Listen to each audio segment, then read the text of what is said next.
Hey guys, welcome and welcome back. You know what time it is? It is time for Proverbs chapter 28, our daily wisdom dive.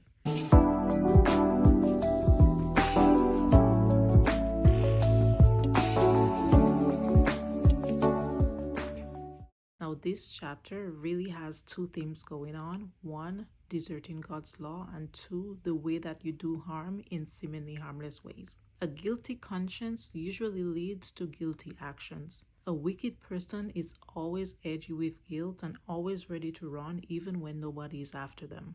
But a righteous person is as bold as a lion. He stands firm even when people come against him because he is relaxed, has a clear conscience, and is full of confidence. Now, wise and godly leaders are a blessing to a nation, and people are happy because everything is going great. They usually hate corruption and they know justice inside and out.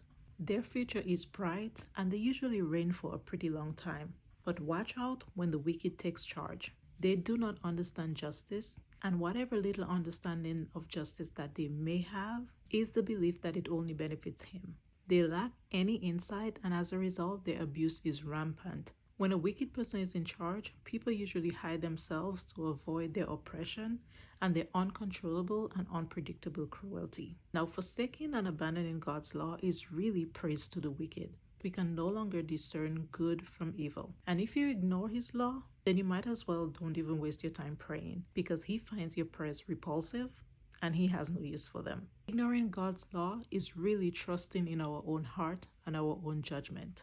We do our own thing and we continue to hide our sins, and we will not prosper. But if we walk wisely and seek God's advice, then we will be delivered from our own dangers. It creates a trusting, dependent relationship with God that allows us to be open with Him, where we can now confess and forsake our sins and receive His mercy and prosperity. The person who loves and keeps God's law fights tooth and nail to defend it. He has a reputation for wisdom and walking in integrity. And even if he's poor and walking in integrity, he'll be better off than a rich person who is walking in a crooked and twisted life before God. Now, don't get me wrong.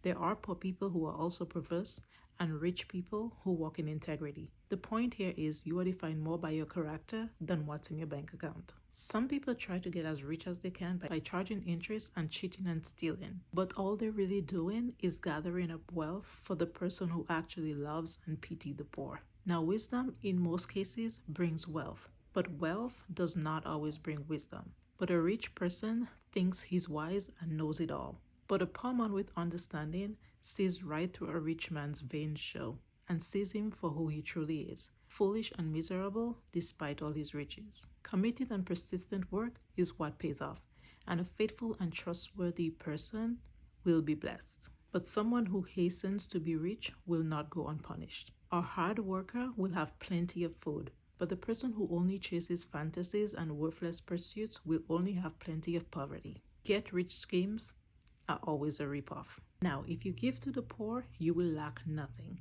But if you close your eyes and decide to look the other way, you will receive many curses. So that's my quick rundown of Proverbs chapter 28. Let me know what stood out to you, and join me here tomorrow where we take our dive into Proverbs chapter 29.